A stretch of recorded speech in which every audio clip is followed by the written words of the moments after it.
everything perfectly. Love you, huh? Okay.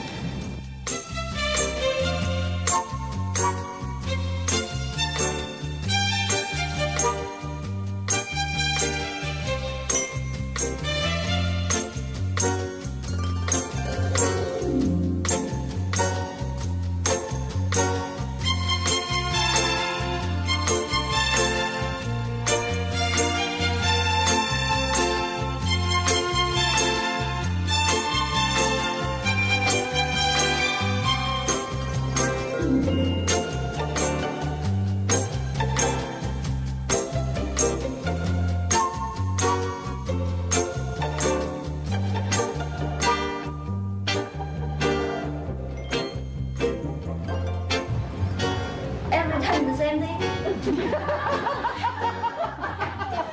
Don't have anything else? No. You see that? And you tell me I shouldn't scold people. Who said that? Who was the one who was so stupid? I forgot. Where is she? You teach me not to scold people. Always have to be loving to my disciple. Yes, that's the way I should be, huh? And then all of you so stupid. And always, like a sheep. Just one person say something, everybody said, bah! And that's it. Wow, fantastic and nice and so. Oh, that's to be quiet and peaceful. But for what? Boredom, A boring peace is also worse than war, huh? You don't understand many things. It's all right. That's why you come and to study, yeah. But you should not just fix at studying. You have to develop. Understand? Develop. We're not an academy. Right? You have to learn yourself like hell, so that you get a PhD and then that's it, finish. And everybody knows that you graduated. It's not the point. Understand? We don't learn for the other people to know. We learn so that we know, and that we can bless the world silently by our, inner glory and inner love. Yeah, it's not a show. Every time I come, people clap their hands. It's all right. Sometimes I'm in a good mood, and I say, okay. But it's really sometimes make you feel terrible. You're supposed to be quiet and look for insight, knowledge. Not always want to say, Master coming? No? Huh? Where's the show starting? Yeah, actually, but it's also good. It's also good. This is good that even just one person, one-man show, interested people all the time. I never bore, never bore people. That's a good sign also. It's not bad. Actually, I'm supposed to cash money.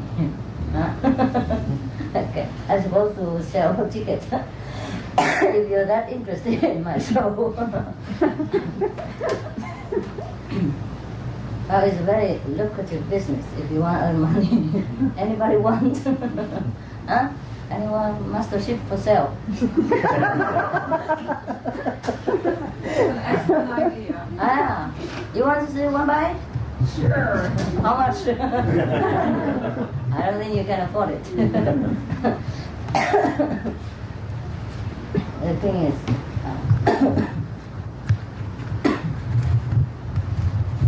just like every other science, and study, you have to develop yourself. Huh? That's why the Buddha said, rely on yourself and no one else.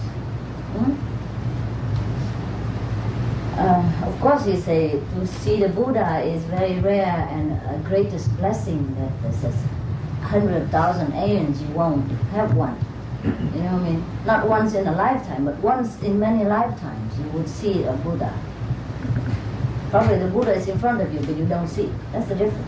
You know what I mean? Many people see, but they don't stare. They don't see anything. They probably look, but they don't see. They hear, but they don't listen. They don't understand.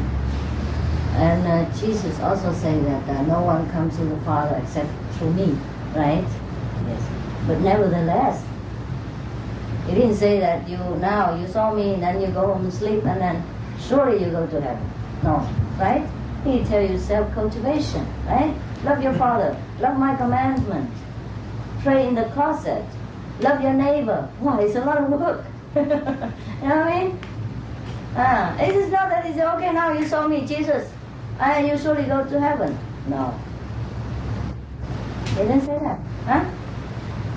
Sometimes even to his relatives, he said, who is my relatives? Who is my mother? Who is my sister? Only the one who does the will of the Father is my relatives, my mother, my sister. Remember? Huh? When his mother and sister came to see him, and people reported to him, he even neglected them for a while at least. He said, oh, I have no relatives except you. You know, those who do the will of the Father, who love their neighbor, yeah? And who keep the commandments, who love the Father with all the heart, the soul, and the mind, etc., etc. Remember? Huh? So, and even Jesus, before he became the world leader, spiritual leader, he had to go into the closet and meditate and pray. You know what I mean? And he even had to undergo the humility of baptism. You know, even though if he knew he was a son of God, he wouldn't have done that. You know what I mean? Still, he has to go through everything like us. So, to show us that when we're human beings, we must work. Huh?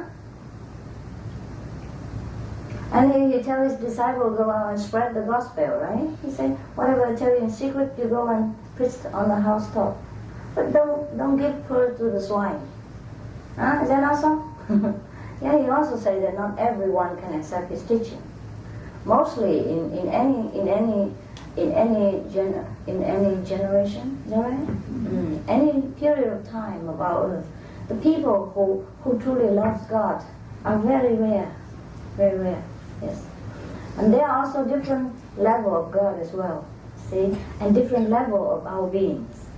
And as long as we are in this world, if we do not learn to understand the issue of spirituality, then when we go to heaven, even though we go to heaven, because the love of the Father is immense, yes, you will not discriminate, really.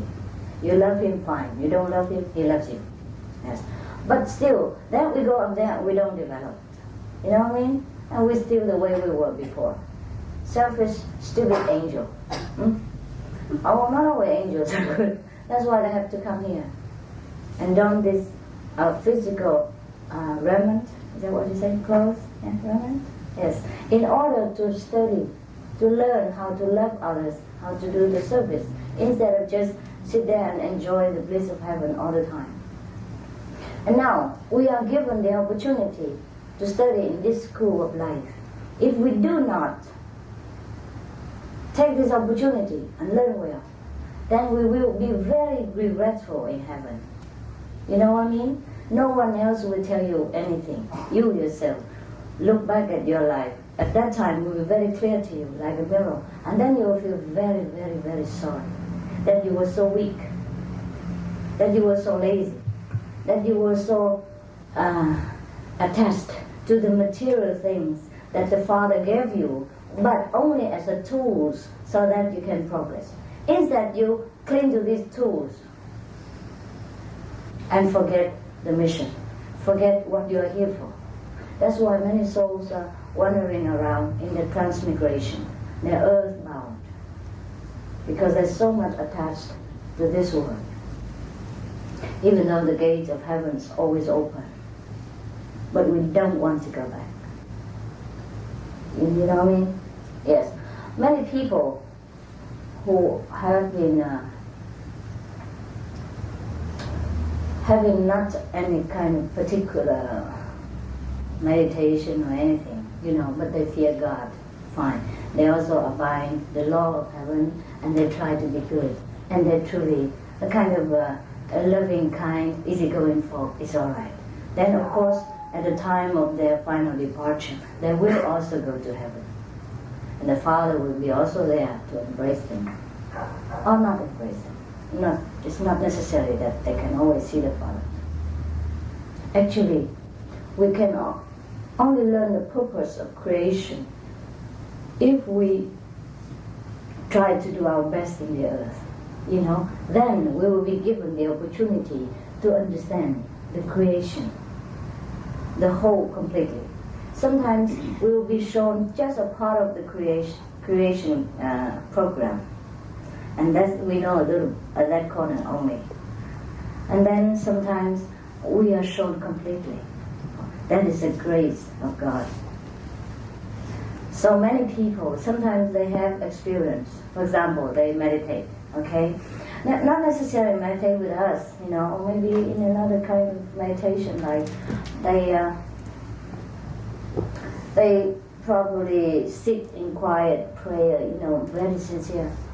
Prayer is always beautiful and always useful. And our prayers will always be answered. But only if they are sincere and from the heart.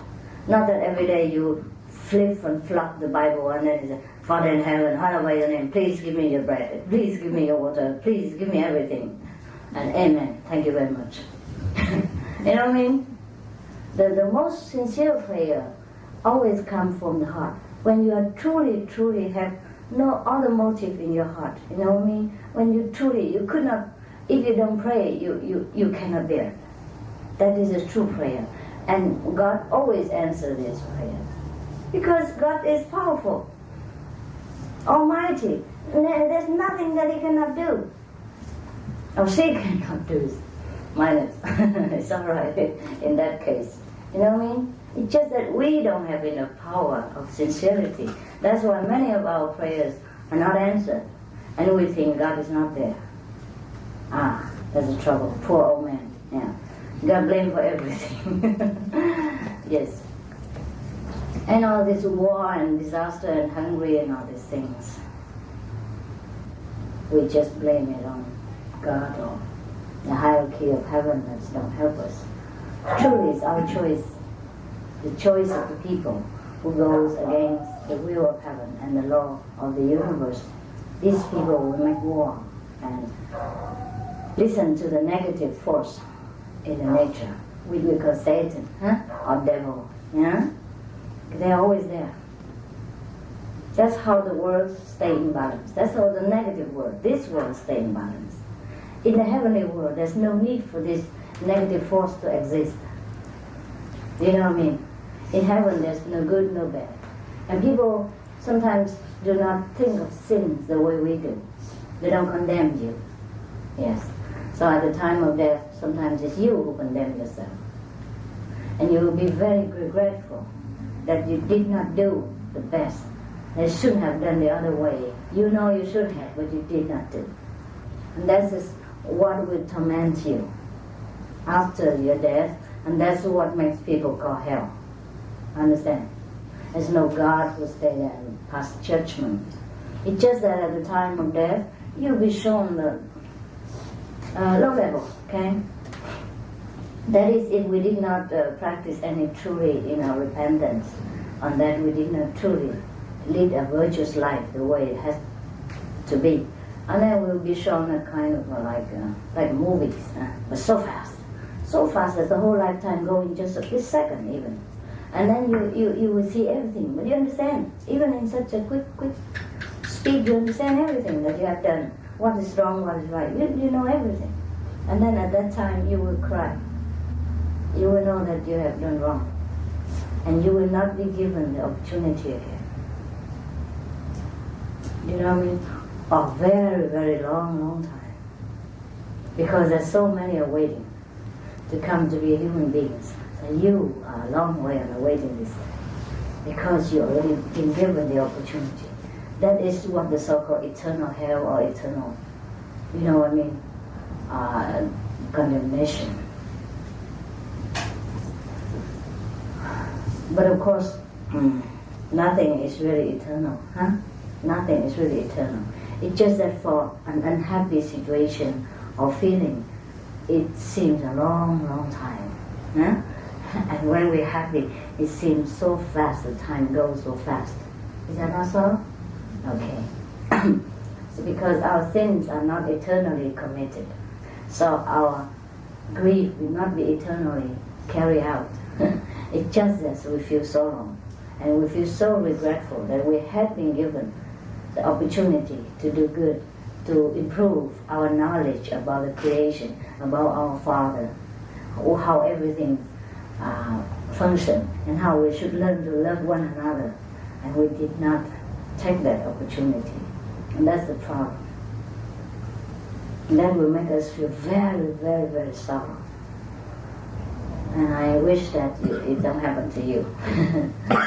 I'm sure it will not, because you have been diligent in your search for the truth, for your own original abode, and for God, yes. And of course, in this situation, sometimes our mind is weak, the body is also weak. Sometimes we want to meditate a long time, but the body is so weak, the flesh so weak, and the will also weakened with the flesh. Therefore we have to study again and again, make a firm, start again. Okay, today I feel I don't meditate very well. Tomorrow, yes, next day I make more effort. Yeah, always try to strive for better will, so that we can progress in spirit and we become a stronger and wiser person in heaven. It's not that everybody is the same in heaven, even though God is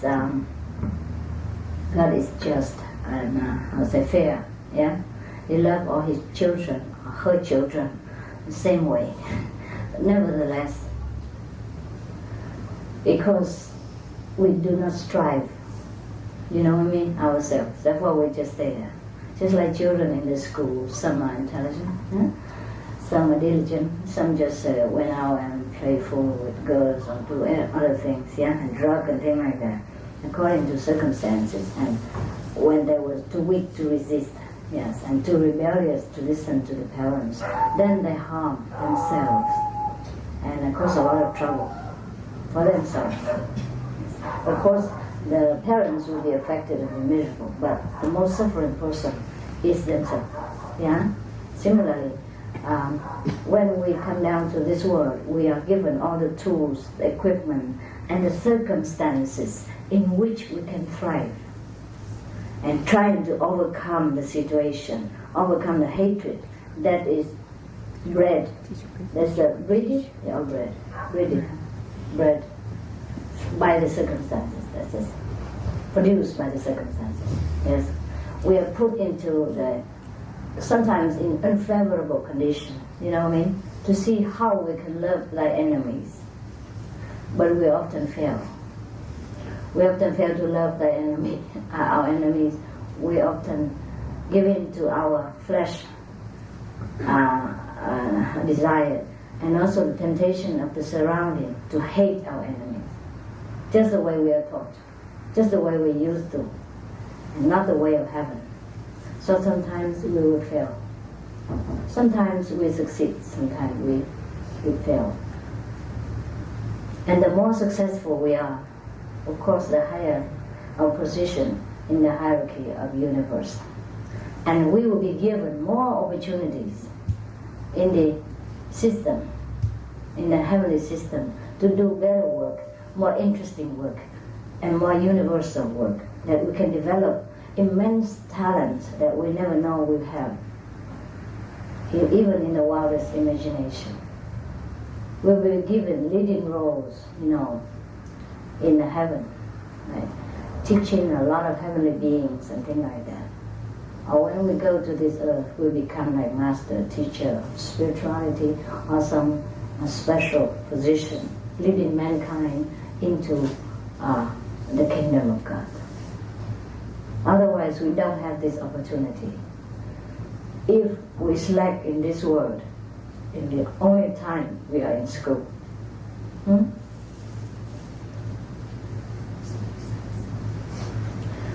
do not think that you always are given the opportunity and come back again.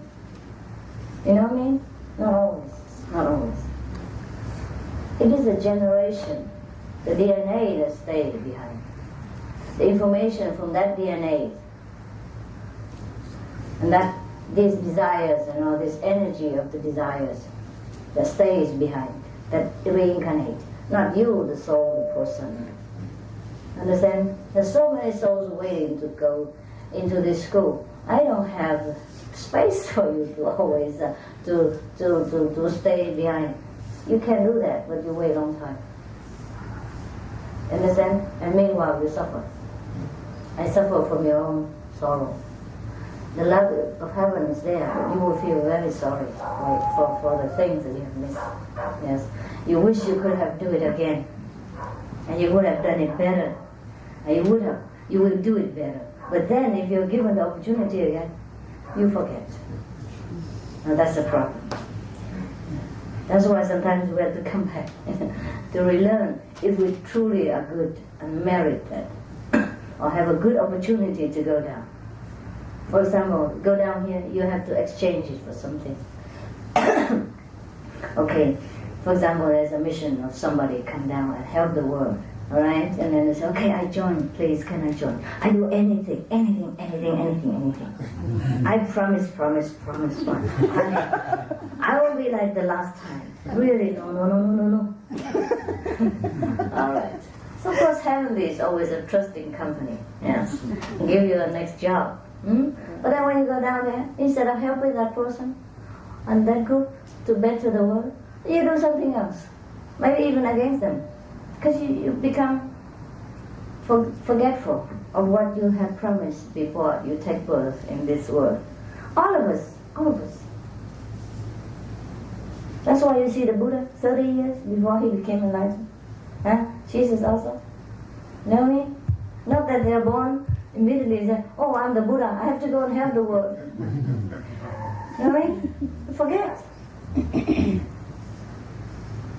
And so, there's so many pushing opportunity from heaven, like, disaster will befall you, or somebody else edging you behind, or pushing you, or some situation happen that you suddenly will feel awakened, or some friend will come along, some beggars on the street even, remind you of the ephemeral nature of this world. So these beggars are also angels. Yeah, sometimes the suffering are there to awaken us. Some people come do some great mission. Some people come do small mission in order to earn the merit of being a human, so that it can be in the school and earn the merit so that they can advance in heaven and have another opportunity perhaps to advance again. You know what I mean? Yes. For example, somebody, I often told you already, like the Vietnamese refugees, they were there as their own their own will.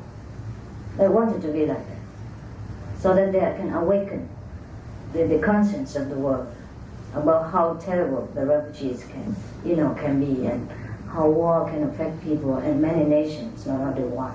For example, and to give the people who help them, who give them shelter and food and support and sympathy, the merit of love. You know what I mean? Whenever we love somebody, we love ourselves. We really boost our glory. It's not that we have anybody, we have ourselves. Please remember this. Whenever you do something good, it is the will of heaven. It's good for you. You should do more good, be more loving. Try to strive inside. Use your wisdom. Yeah? Don't be the sheep in the crowd. You already step out of the crowd.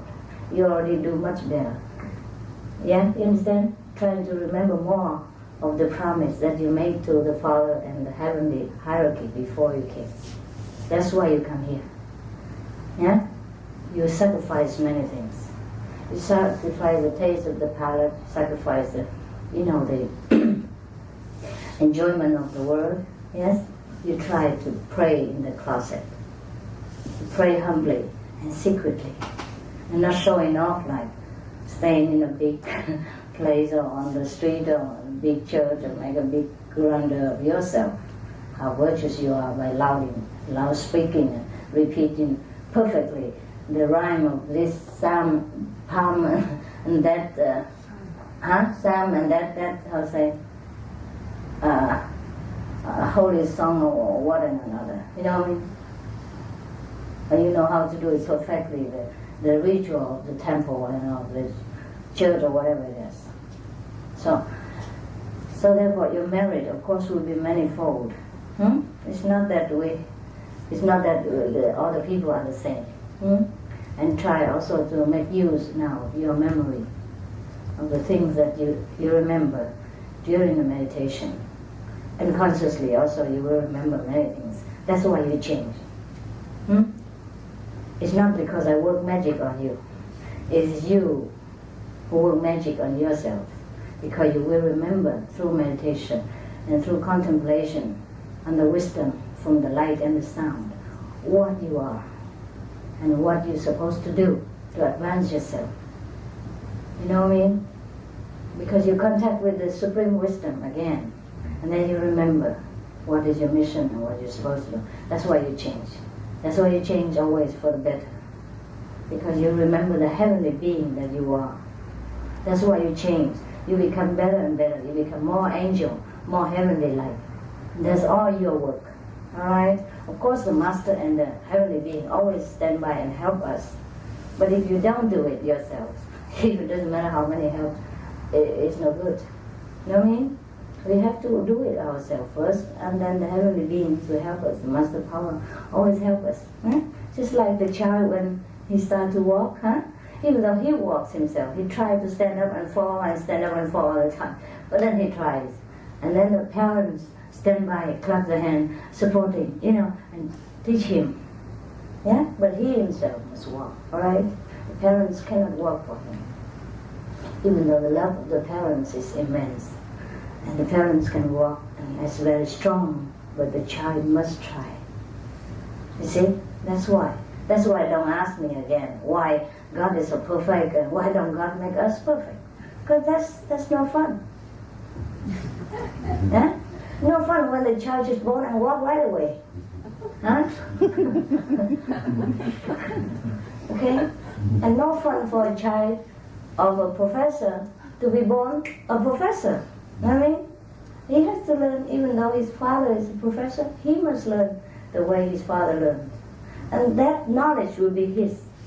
You know what I mean? Not inherited, not second-hand, but his, well-earned. And then you feel proud. You know what I mean? Most of the money you earn yourself, you will know how to spend and you cherish it. Yeah? But most of the spoiled princes, like, people who are born with a silver spoon or golden spoon, they don't know how to deal with, the true life, really. They sometimes are so spoiled that they even damage the property of their ancestor and burn it, waste it.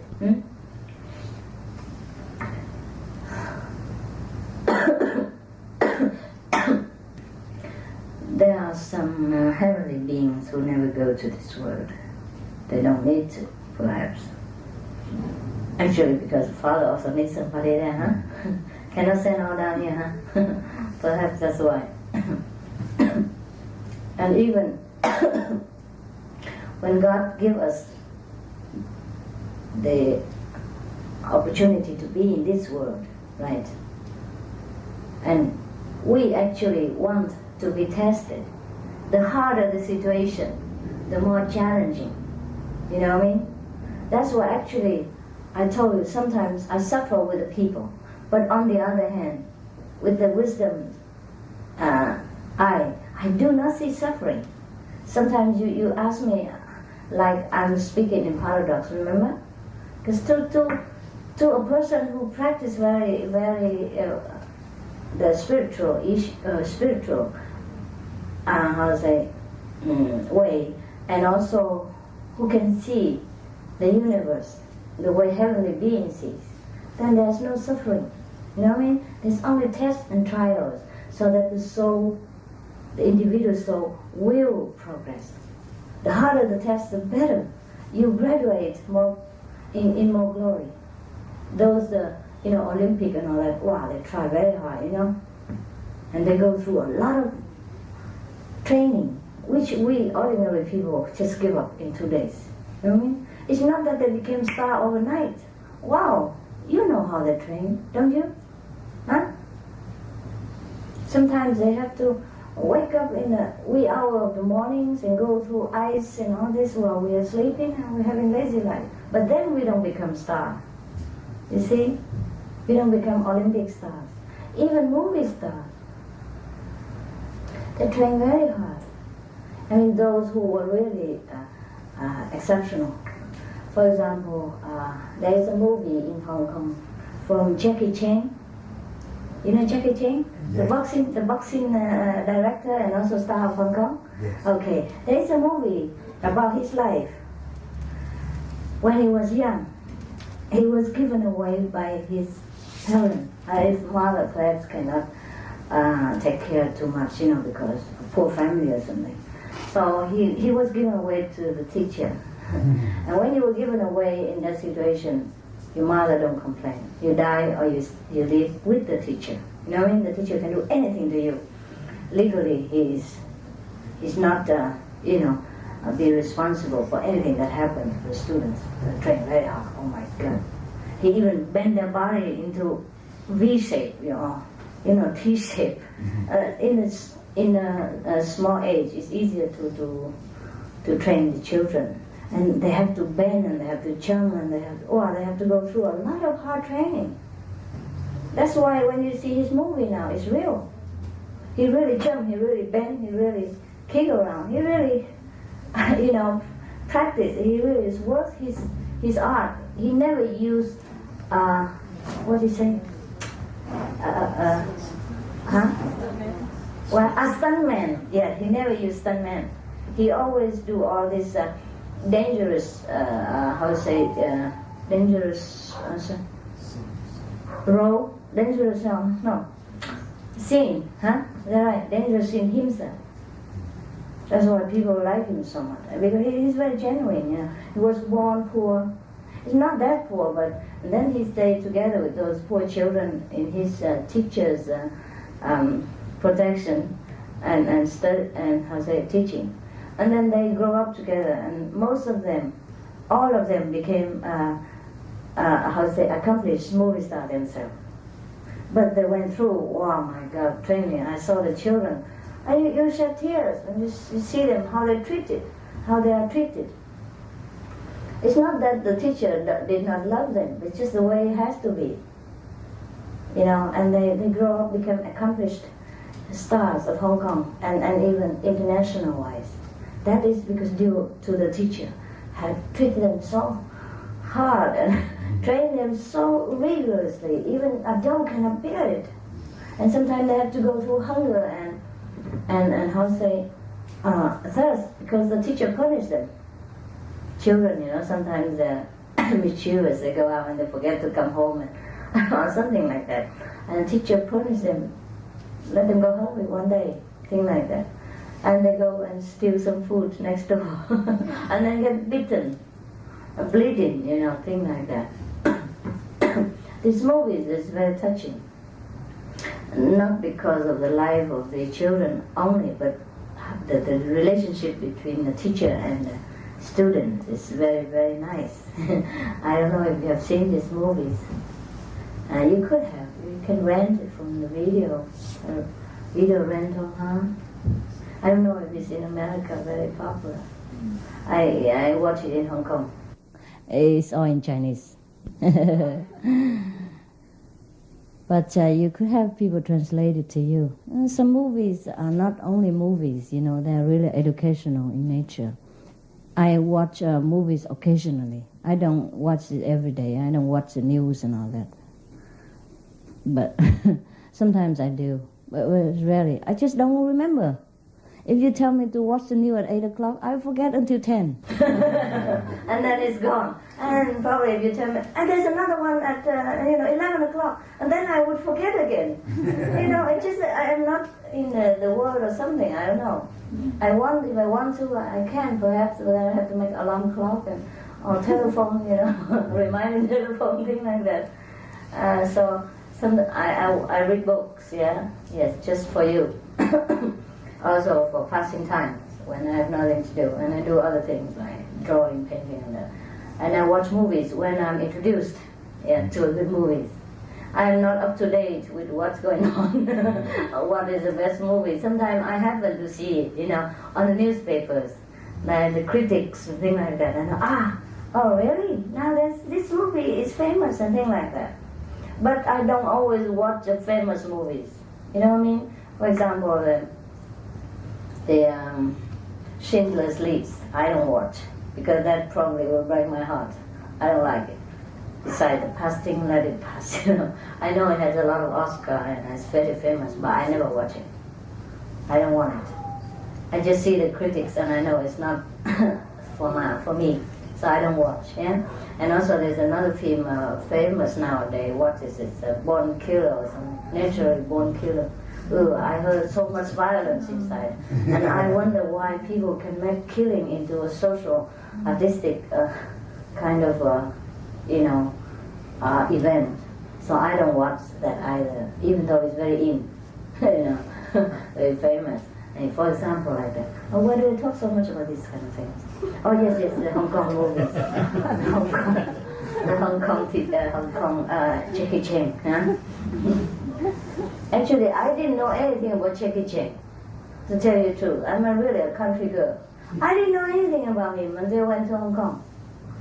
I was in China for a long time, Taiwan for a long time. I'm supposed to know all these films because they are, you know, cousins. And every film in Hong Kong come to Taiwan. Taiwan people like to watch it. But I don't know anything about Jackie Chan. Until one day, some of our Hong Kong disciples told me about him, because they are also connected with Jackie Chan. Sometimes they play with him.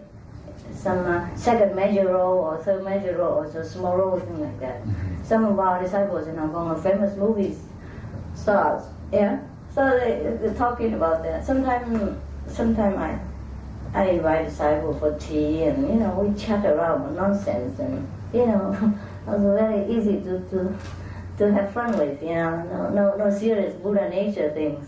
And then they would tell me about what they do, you know, just as a matter of conversation. What are you doing? You know, you look handsome, or you look beautiful. Say, oh, I'm a movie star and things like that. And then they start to go into the business, and then I know who's who.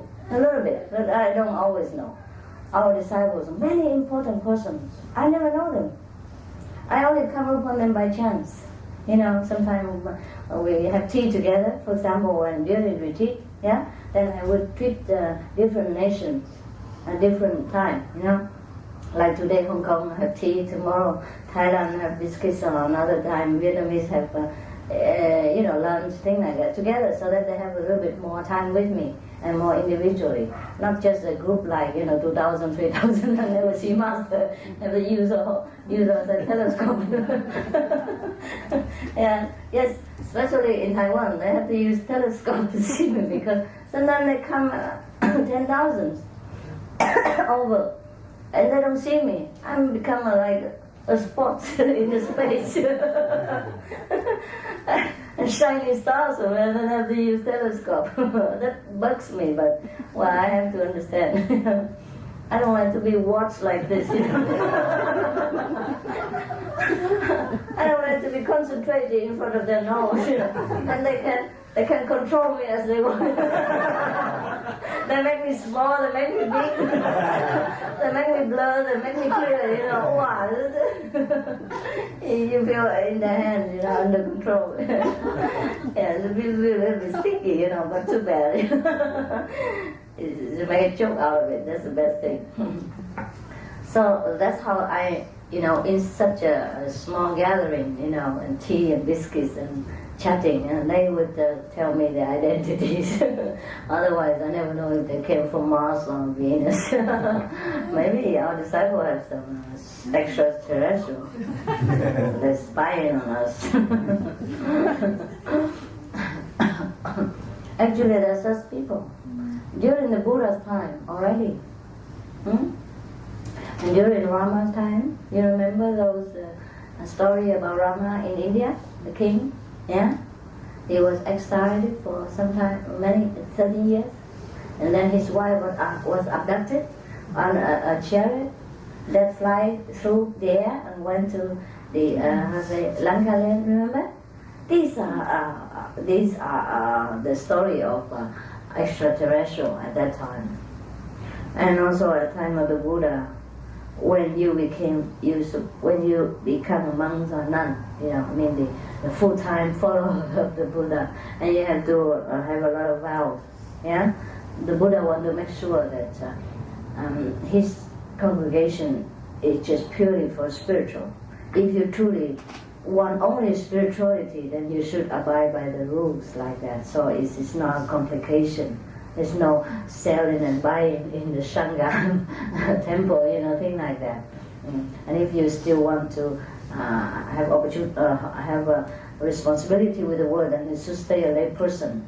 You know what I mean? That's why just make sure like that only. You know what I mean? Fancy if the Buddha now want to gather people, the monk, and say something, and then one monk is busy selling coke, or another nun was still handling some negotiation, and then it's not a congregation of sangha anymore.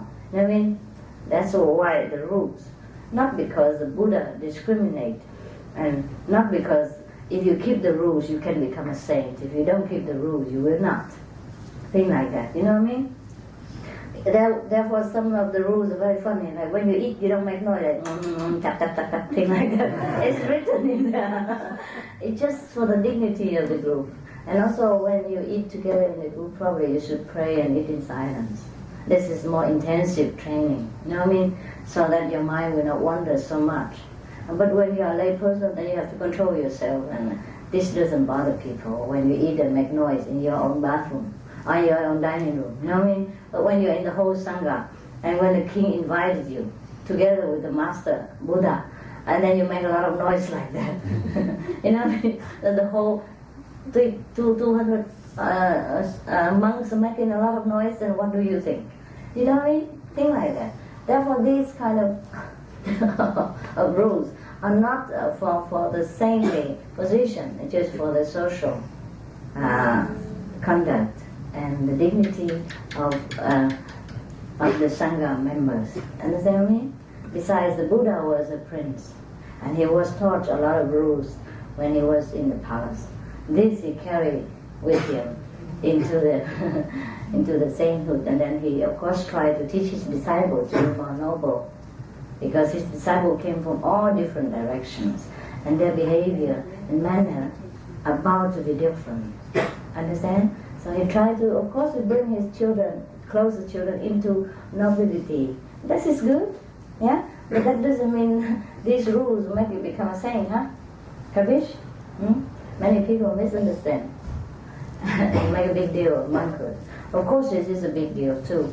Not because of the rules, but because they dedicate their life for the spiritual welfare of humanity. And they forsake all the pleasures of the world just because they want only spirituality. So in that notion, the monks are good. If they have this notion, and if they keep to this notion, they are good. You know what I mean?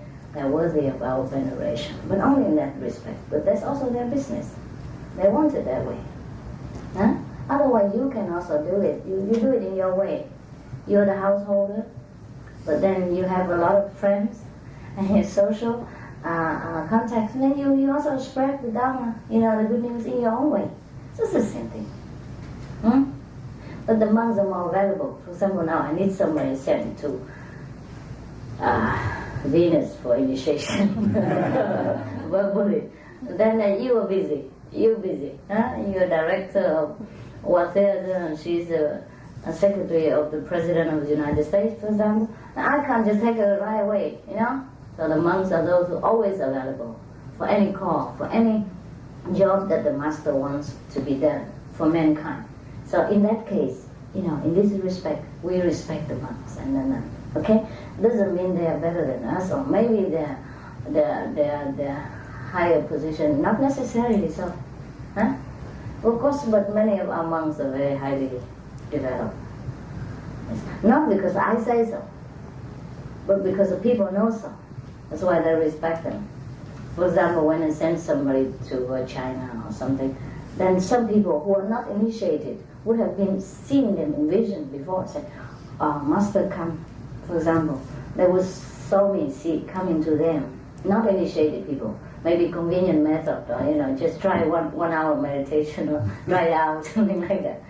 And then they just see the Master come and say, tomorrow I will send a high monk to you, or a highly noble soul named such and such to you. That's why then when that monk comes, they already know. And that's why they pay so much respect to him. But of course the poor monk don't know. And better that he doesn't know. But they always big mouth, they tell him. And then sometimes he get, ego inflation. Huh? And then inflated, yeah, he get his ego inflated, and then I have the problem. I have to deflate. And then if you happen to be nearby, you say, oh Master, he's a highly developed monk. You told me in your vision, and now you scold him like that. You also no love. You know what I mean? The deflating ego business could be very rough and painful for the onlooker and for the monk himself, because he was informed that he's a highly developed soul, and now Master scold him like a small potato like this. Of course, this is not very, very nice, yeah? But nevertheless, I have to do my job, and I hope all of you forgive me anytime. Forgiving is always good for you. Okay? Whether I'm good or bad, forgiveness is good for you. And anything you love, anything from love, from forgiveness is always good for you. So do it, alright? Forgive the poor master. Maybe lowly developed being. Why we talk so much about that? What was it before? Time always carry on, Just to give you a lot of examples, living examples, so that you do not hear that I talk only like a Bible, or book, or written page 1, page 2, and and this is more driving home when I give example. Is that not so? But then I get carried on and I forgot what's the main point. What was it? What was the topic before? Huh? Where were we, huh? What was it?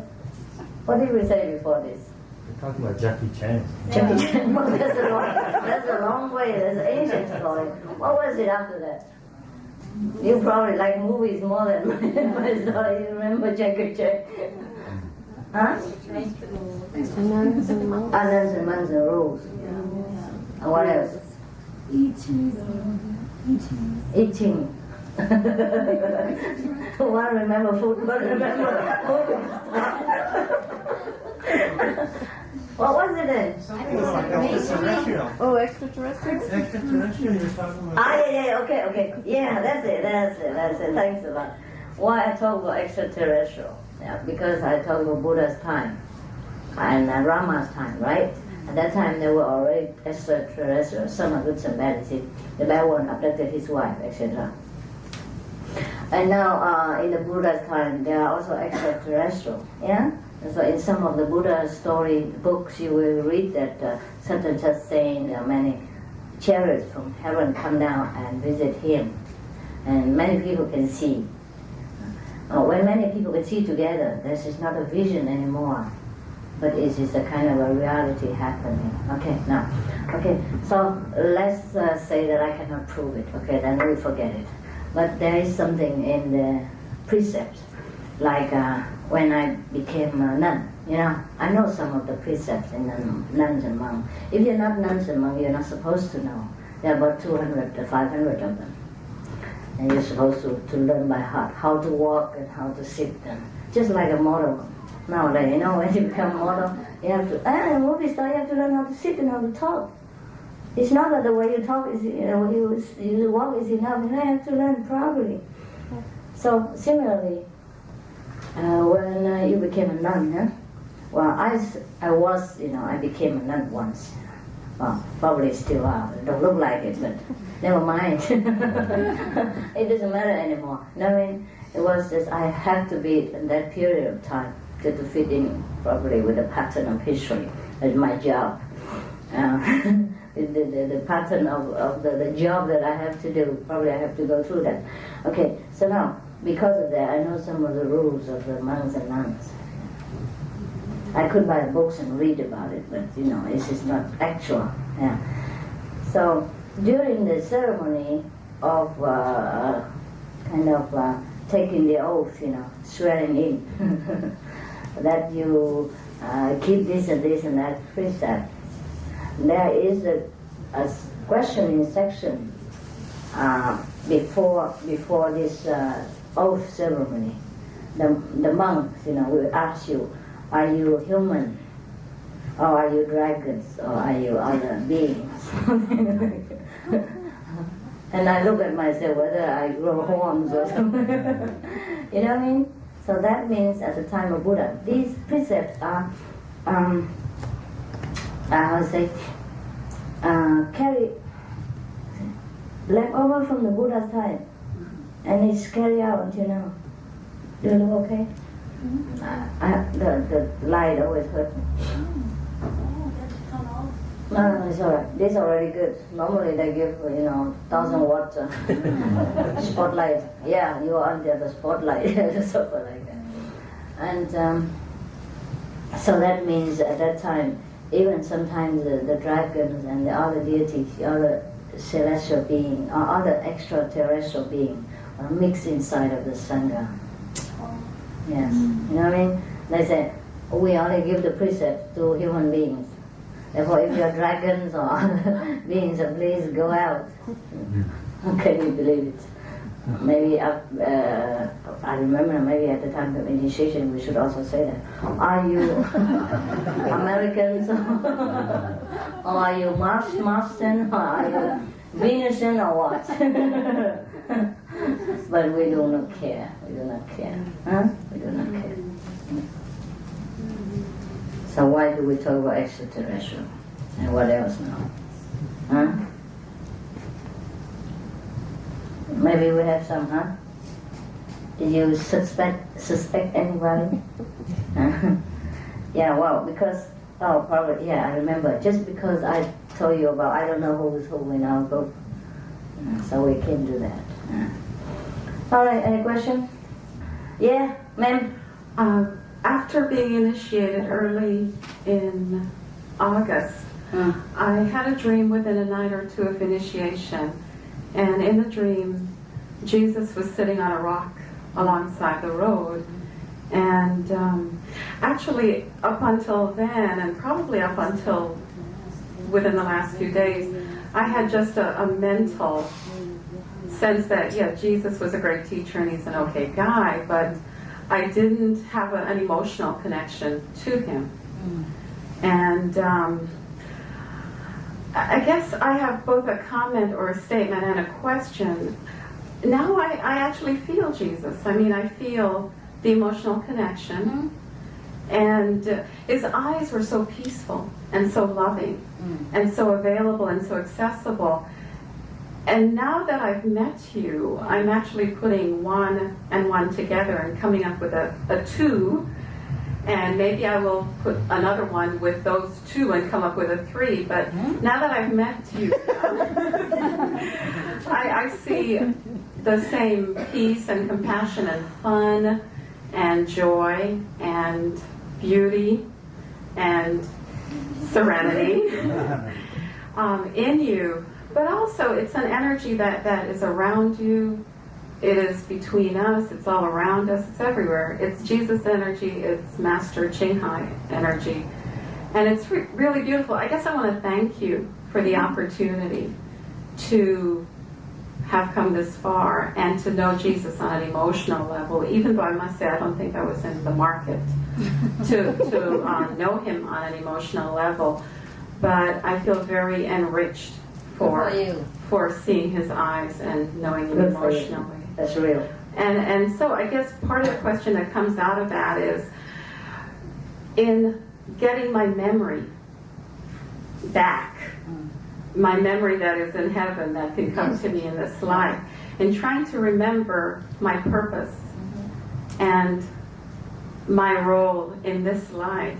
I really don't want to lose the memory. And actually I've been blessed because I've been given little pieces, little crumbs on the road to where I am now. But I'd love to see bigger crumbs on the road to where I'll be going, and who I am spiritually, and what it means for me in this life, and what I should do in this life spiritually.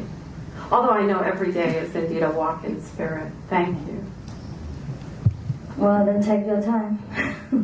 Okay? Sometimes God don't let you know like that. Mostly the purpose in life is kept from you. Because if you know it, you'll try to do it in a hurry, in a rush, so that you can go back home quickly. You don't want to stay. That's the problem. And you never do it well in that way. You know what I mean? You know it, but in your soulic way, in your subconscious way, you know. That's why you became better. That's why you feel peaceful. That's why the outcome is that, you know, doesn't matter what ingredient is fed into your soul, the outcome is that you're healthy spiritually, you understand? Just like sometimes the children, you know, you give them milk and then they shut their eye and shut their eye again. But still they are fed. And then they grow up, and then they say, I forgot that they haven't been given milk. Do you remember you sucked milk when you were young? Very rare, huh? Very rare. When we were very young baby, we don't remember mother give anything, but we grow nevertheless. That means the mother must have been given something. All right, so it doesn't matter what we have been given. The thing is we grow up, all right, healthy, all right. So, because I tell you what, many of us, given the opportunity to know heaven well, we don't want to live here one more second. Many of us so weak, you know, spiritually, that we just want to go home right away. But that's why we are here. That's why we come here to study, because we want to go home quickly. We want to get to know the heaven better quickly. Yes. But if we know too much, truly, we just do anything to end this life. And that is no good. That's not the purpose, you see? Because as soon as we finish our mission, we can go home. But if you try to finish it in a mess, you know, in a rush, it's also finished. But it's no good, no beneficial to mankind and to your own development. Because to us, this life is too long and too much suffering. But to heavenly being, it's not even a wink of an eye. Yeah, when you go to heaven, you will see this is nothing really. And sometimes you feel regret that you haven't done better, you haven't done more to the world, to further your career as a spiritual being. Yes, so please be patient. I have no reason to lie to you. Everything is awaiting you in heaven, and you are given a little crumbs, as you say, just to survive on, so that you don't feel that the Father totally neglects you, you know, or that you really don't know whether there is a Father or not, whether Jesus, Father exists or Buddha exists. You right? You know what I mean? Oh, please don't worry. Be patient. It's not long. Remember how long it takes until you grow up like that? It seems like a few years. When you are a toddler, and then now you grow up and you have a toddler yourself. You know, you have a baby yourself. You can't imagine how fast it goes. So do not be hurried. Father is very loving. Everything is yours in heaven. Don't worry. If He doesn't give it to you, whom will He give it to? Huh? We are the only children He has. Okay? And bad or good, we are His children. Do you think He likes to punish us? No, He will not. Okay? He will not withdraw anything from us. Okay? But as we develop, He will give us more. For example, if a child is very talented, yeah, and have business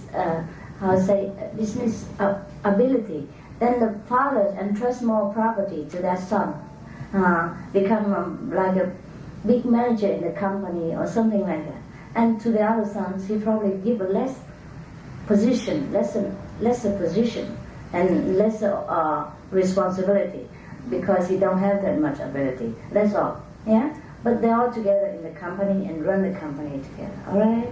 That's the situation with us. So try to strive spiritually here and learn everything you can from inside, outside.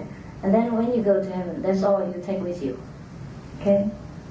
Yeah. Yeah, Master, I was, you were talking about movies and television earlier, and this question came up. I wanted to ask you, I seem to have a thirst to witness or to experience fear and to be afraid. And I think television and movies gives me that advantage without personally having to go through, fear and pain and anguish and so forth. So, when a movie's over, you turn it off, and then you can kind of forget about the fear. Same thing with... you can forget or you cannot forget? Can forget. Forget it, right? Yeah, you can kind of forget it because it wasn't there, it wasn't you. And you like the fear feeling, is that Yeah, you get that, it's like, just for that moment. Thrill, okay, fine. Why is that? And what about laughter? Why is that also so essential? I mean, why is that what? Laughter. Oh. What's wrong with it? Nothing wrong with it. I'm just wondering about the two things, if they play similar roles in life. Is the experiencing fear like a necessity? Is experiencing laughter a necessity? Also necessary. Yeah, they have a lot of comedy going on. Yeah. And good for you. Why not? And I tell you a lot of jokes. You laugh all the time. I'm not a serious monk sitting here and bless you.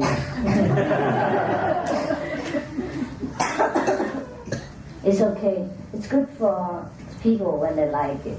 Yes. But it's not good for children sometimes. That's all. And if people like it, it's fine, But sometimes for the young mind, this is a kind of encouragement for violence. And that will bring disaster upon their lives. When they see too much of the violence as a joke in the movies, as a very easy thing, and then later they try to practice it. You are what you learn, and you are what you are with in the society, That's why these films should be, I think, more restricted. But it's difficult because nowadays children have money, they can rent it, and they can go to their parents' apartment, and when parents are gone, they can operate any machine. I couldn't do it, but they can, all the kids can. On many machines I cannot. Sometimes I don't know how to put the videotape in the video recorder, but they know. All the kids know. Wow, just like nothing. I feel ashamed, feel backward. Laughter should be more, yes. But sometimes the joke is not so decent. So also everything should have a refined taste. Would be better. Huh?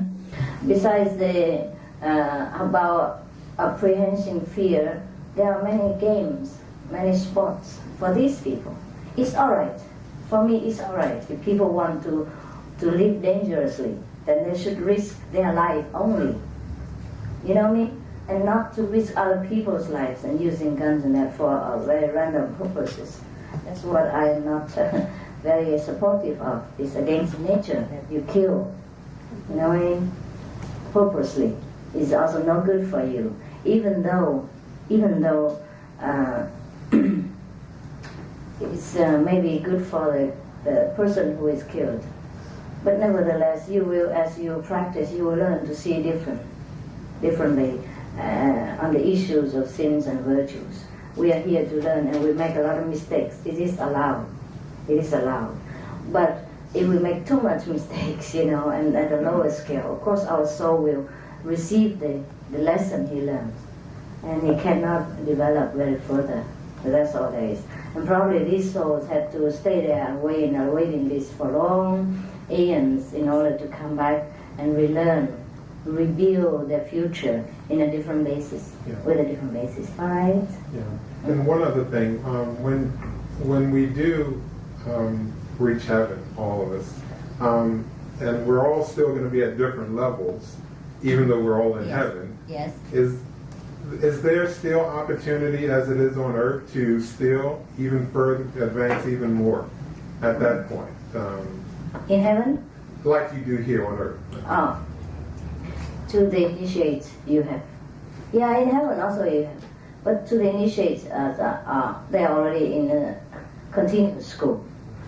Suppose you leave the earth before you reach the highest level, the 5th level or the 7th level, then you continue to study there, without having to go through errands and trials and all that. Yes.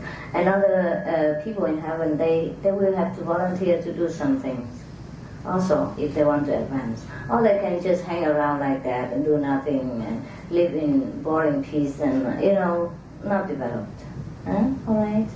It's free will to each and every one.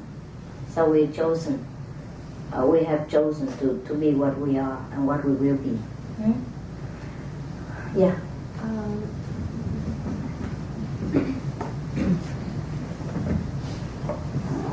These are interesting questions, intelligent questions. I welcome. Please. Our purpose of living on this earth is to correction of our shortcomings, to better ourselves. The situation can arise, and then try to live life closer to the Creator's love. It's all right.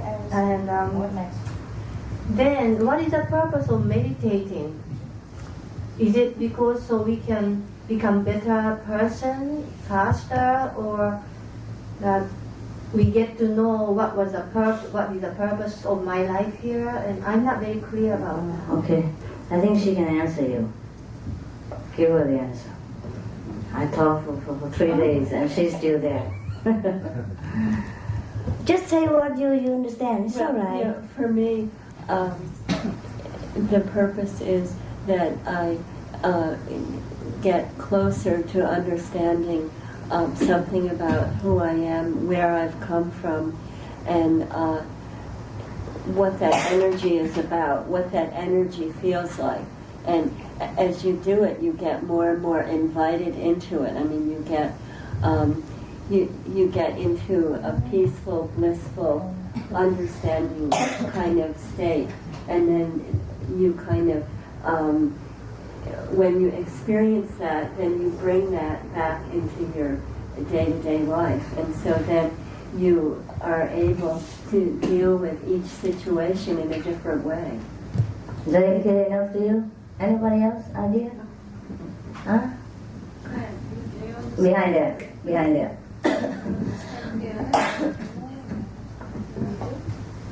For me, the Master has given a really good example when the Master was comparing the babies, when the baby was sucking the milk and so on and so on.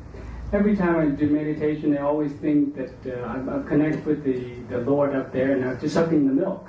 When I do 2.5 hours every day, 2.5 hours bottle of the milk every day I do, so that I eventually get grown up just like the Master has compared. And that's all I do. I don't question it, because I just think that the Lord just given me 2.5 hours bottles of milk every day, and I just have to drink it. That's all there is to it. And eventually I'll know when I'm grown up, just like the baby. That's my version of understanding of meditation is. Right. She did not listen to what I have said all the time. So, okay, I might repeat again a little bit clearly. For you only. For others, it's already clear. Yes. Something like, what is the purpose of meditation, right? You will know that as long as you meditate. You will know. Okay? So now, but before that, you are eager to know. So probably I try to give you a little bit of explanation. Alright? If you say a purpose of life is getting to know the Father and be more like the Father, then you have to meditate. That is your answer to your question. Same. The answer lay in your question. See? Because if you don't meditate, if you don't quiet yourself, you cannot clearly perceive, the message of who you are. I mean, subconsciously even. No need, the mind no need to know it. But it knows a little bit through some visions. You see what I mean? The visions is only the leftover of what the soul perceives as an entity of wisdom. You know what I mean? A vision is only like a byproduct. Yeah? So anyhow, even if you don't see visions so much, Because when you're meditating, you go to sometimes very high samadhi, or you a little bit doze off, and your mind, your brain are not supposed to know what the soul knows all the time. Yes, just like a chauffeur who took an important person to the palace, he is not supposed to come in. He knows that he takes a person to the palace. He saw the palace, a little bit something in the palace, but he is not supposed to know what his boss is talking about to important person, all right? But the evidence is that you grow better every day. So at least you know that something is going on behind the scene, and that should make you satisfied. You will be satisfied, and you will know intuitively or visionarily that you know something that beyond this earth. Just like she say, you take some crumbs, yeah? But crumbs are better than nothing. Yeah? We can live on crumbs, huh? Better than none, okay? Besides, we are in the prison of the flesh. We can't enjoy all that heavenly offer to us. Just like a person in prison now.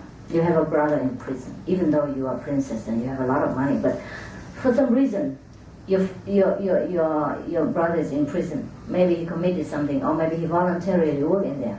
Now you have a Rolls Royce and you have a palace outside, but can he live? If he is in prison, he's in prison. You wait for him. You wait in the palace for him, and you give the palace to him when he comes out. Okay? You can only give him some crumbs. Like good food now and again, a television inside, or books, yeah, or some candies, biscuits, his favorite food. But that's all. You can't bring the queen-size bed into the prison for him. Huh? You can't bring the beautiful, comfortable big rooms with a lot of furniture and expensive stuff in the prison for him. Even though he might be released very soon and he's innocent or anything like that, doesn't matter. But as long as he's in prison, you can't give him anything that you have, even though it belongs to him when he comes out. Kavish? Okay? Now, we are in this world. We have to just receive what the world can offer. Okay? And inside, we got help from the hierarchy of heaven. That's why our life is more comfortable all the time. Yeah? It seems like invisible hands is taking care of our life. And sometimes it's even visible. Many people are not denying the vision of the Master coming in person to help them in time of trouble and in time of emergency. They see the Master all the time. And sometimes other heavenly beings helping with the Master, or sometimes the Master sends some heavenly beings to help, and not the Master personally, because it's not necessary. You know what I mean? So, it doesn't matter whether your brain truly knows it or not know it. It doesn't matter, because we work in the soul system. Brain is only a computer. What does a computer know about the owner? All right? The computer not only can receive what you tap in it and give out what it is, right? But everything else you do, computer don't have to know and cannot know. And you embrace your husband, you love your children, you go to the movie, you go to the swimming pool. What does that have to do with the computer? The computer don't have to know your enjoyment. The computer cannot know your enjoyment. Yeah? The brain is only a computer. No emotion. No feeling. You know what I mean? The feeling is another center, another thing. That's a celestial thing. So do not expect that you know everything with the brain. Alright? But you know it intuitively. Yes, okay. Any more? It takes time to know. See? It takes time. Talk about you. It takes time to know. You only initiated yesterday. When I was meditating, But 12 hours. I started thinking about you somehow. Yes. And then I said, I have to know this. Yes. I All have right. to know this. You Then they will left the message. Oh no, I thought you left already. That's fine. Okay. Yes, I feel that you wanted to see me once again, so I cannot resist this, and I have to come here, even though against my will. I always do things against my will. Probably I also don't remember my mission. I do it slowly, I take it easy, and I do it lazily. If I do know it, I do it quick. If I know it, I do it quickly, and then I go home. Yes. The Master also don't let you know, okay? You know, but you don't know. You know, but not with a calculating mind. So you do things more spontaneously. It's better so. It's better so, you know. Otherwise, sometimes we cannot bear the sorrow and the happiness of this world. If we know it in advance, we shrink. You know, we don't want to go there. It's very difficult for us to know that in 2 years' time we will have very bad accidents and fractures and hospitalized for 2 months, things like that. Then you will live the drama every day of your life until 2 years later. You know what I mean? Just like a person who is going to be executed, and if they tell them 2 months in advance, you know, do you think it's not a hell for him in 2 months' time? You know what I mean? Like every day he's executed. You know what I mean? Just like you're going to have a shot from a doctor. I still don't like it. It shocked me last week. And before that, I said, oh, please be gentle with me. And I suffer before the needle come in, I suffer. You know, but when it comes in, okay, I check a little bit and that's gone.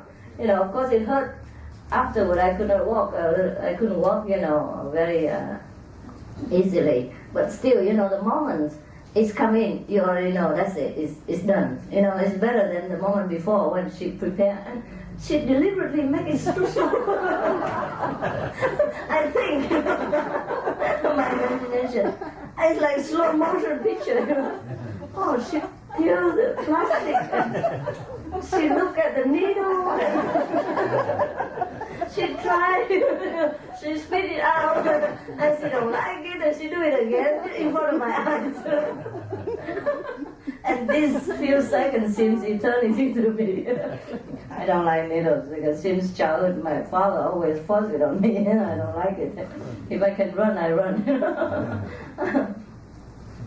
So that's the problem. You know what I mean? When we know the trials and tribulation we have to undergo in the future, or even happiness, we'll be too eager and we can never live every day normally. We will be missing every day out of the present time. We'll be living in the future. You know what I mean? Hey. So that's no good, huh? And some people like to even live in the past. Yeah. But they're okay, it's their choice. I think I have enough to do with present time. Now is important. Take care of everything you do right now, and the future will be all right. Huh? Do it correctly, and the future will be all right. The future depends on the present. Okay? And the past, don't worry about the past. The past might not be yours, maybe somebody else's DNA. I have a question about the meditation technique that we learned the other day. Yeah. And my experience just the last 2 days has been that it's very exhausting, the first part. Maybe because I've been meditating another way for some time, and it's like that the use of the mantras, all of those mantras, Let's come together. you know, it's like so exhausting to mix up. Okay, take it easy. All right? Yeah. Say it when you remember. Yeah? You can't remember right away. Okay? Yeah. It's a habit that you have to change. That's why I said to many people, if you do some other things before, you have to come back to the 0 point and then start it. It's all right. Don't worry. What seems to happen is that there's light, and then you're present there. And it's like I get lost in that rather than in the, you know, and then I kind of... What else do you want? Okay. You exhaust yourself. The vision's there, master's there, and what else do you want? To repeat all those mantras. When the master comes, you don't even need to repeat the mantra. That's what I want to know. Thank you. You repeat when you remember, okay? You repeat only to see whether you see the right vision or you see a hallucination. Okay? That's all there is, all right? And you repeat because it will calm your mind and it brings you to the vision of the one-pointedness. Okay? When you were there, don't struggle too hard. You remember, repeat even 5 minutes, one word is all right. Repeating is only to keep you in the right direction, you know? Just like the meter, say the mileage meter, yes, to keep you straight on the road, huh? Otherwise you stray, okay? Even you drive the car accidentally, you have to always balance with the steering wheel now. Otherwise, you stray aside and then make accident. Huh? That's all there is. Okay, it's not that important that you forsake your vision for it. The holy names are the names of the lords of the different regions of our consciousness, of the hierarchy. This just to remind you, stay there. You know what I mean? Don't go to the subdivision and or the lower level of existence. All right? But when you are there, it's okay, just enjoy. Yeah, and repeat it now and again.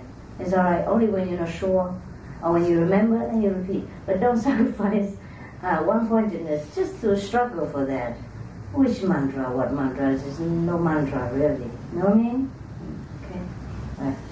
Again, I have another bigger question. Please, it's all right. One of the things that I wanted to ask you about was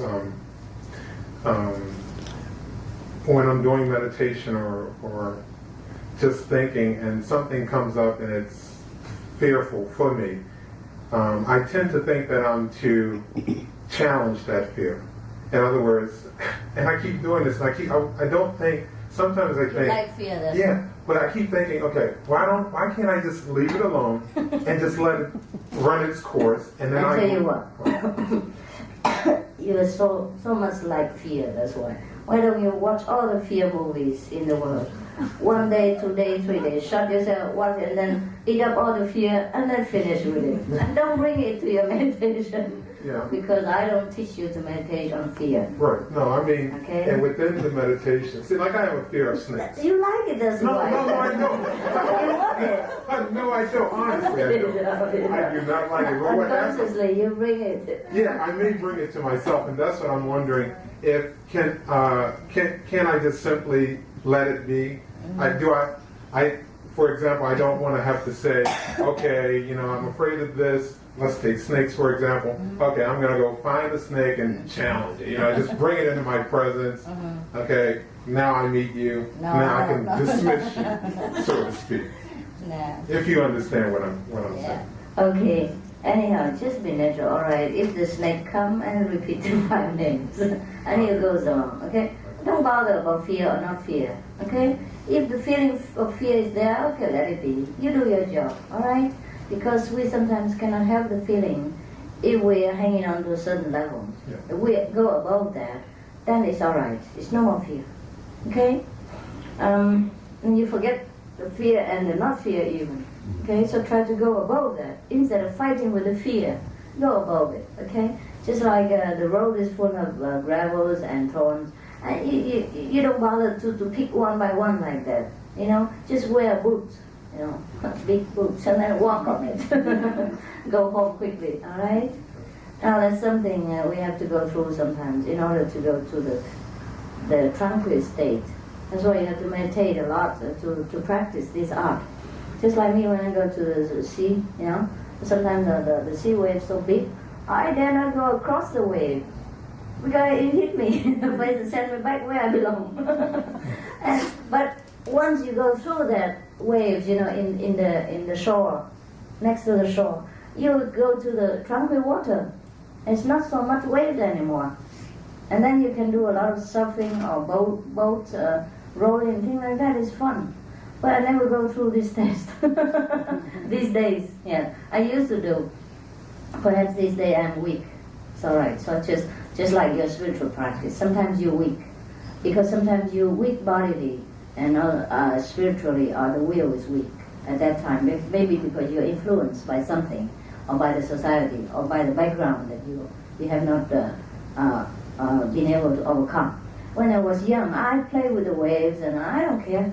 And even recently, I was in Miami waiting for a transit flight to Costa Rica. And I was only with another female disciple, female nun. And then I took her out into the deep water, you know, up to here. And she could not swim. I could not swim very well. I mean, not in the ocean so long straight, but I could swim a little bit. But I took her out there, and because the water calmed there, you know, we went through the wave and go there. I took her inside, no problem. But these days, I dare not cross the wave. I dare not go into the deeper water.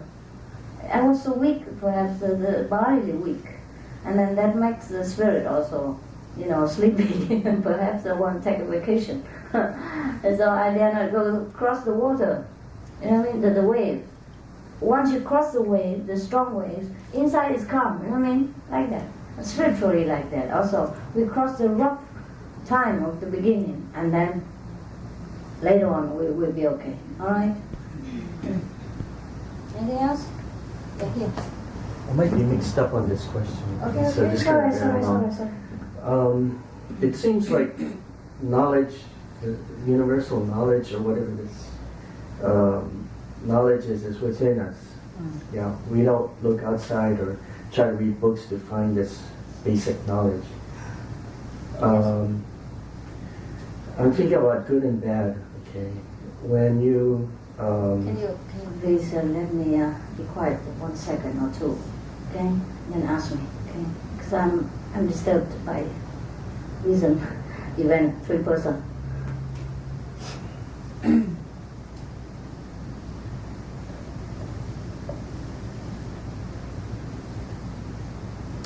Okay.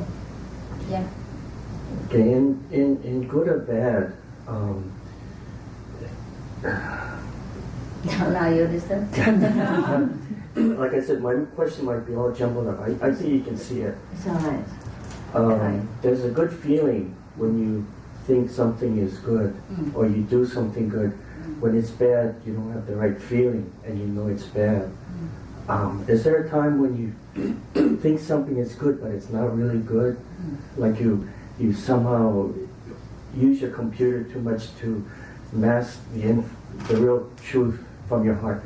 I don't know, does good and bad come from your heart? Because it feels like it comes from here rather than thinking.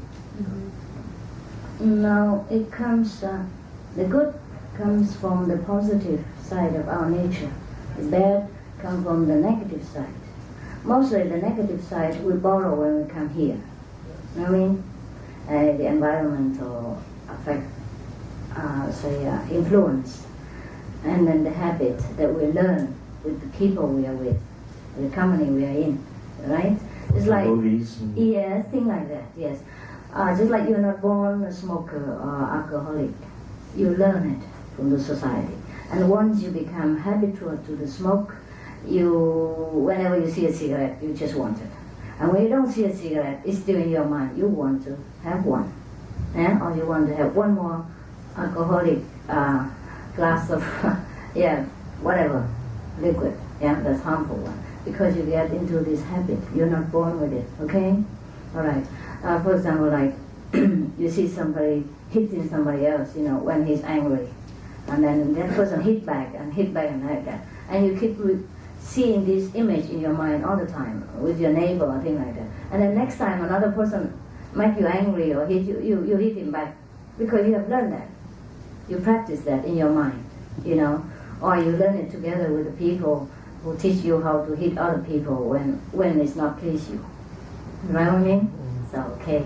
So now, that's why you see the twin people, even the twin, same DNA, same split, supposed to be split personality, same person, same DNA, same construction, same day and same minutes of birth, only 1 second after each other or something, a few seconds after each other, or even a minute or something. It's not much, but still, one person grow up to become a star of a political field or other field, a movie star, and other grow up to become probably a murderer, a killer, or a thief, or a violent person. It is because both were exposed to different environments.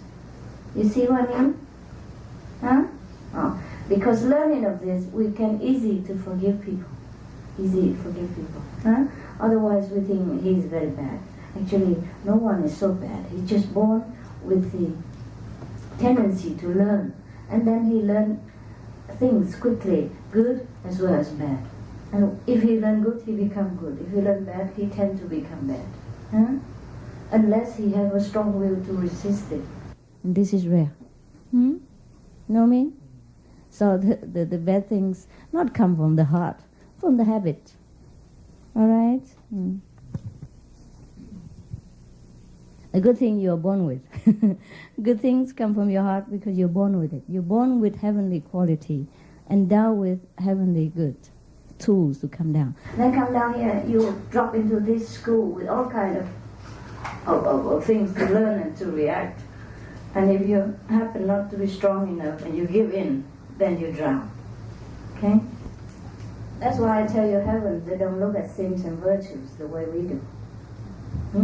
They're very tolerant, forgiving, loving. But still, you yourself have to check up, and you will probably feel bad yourself. Okay? That's the final day of judgment.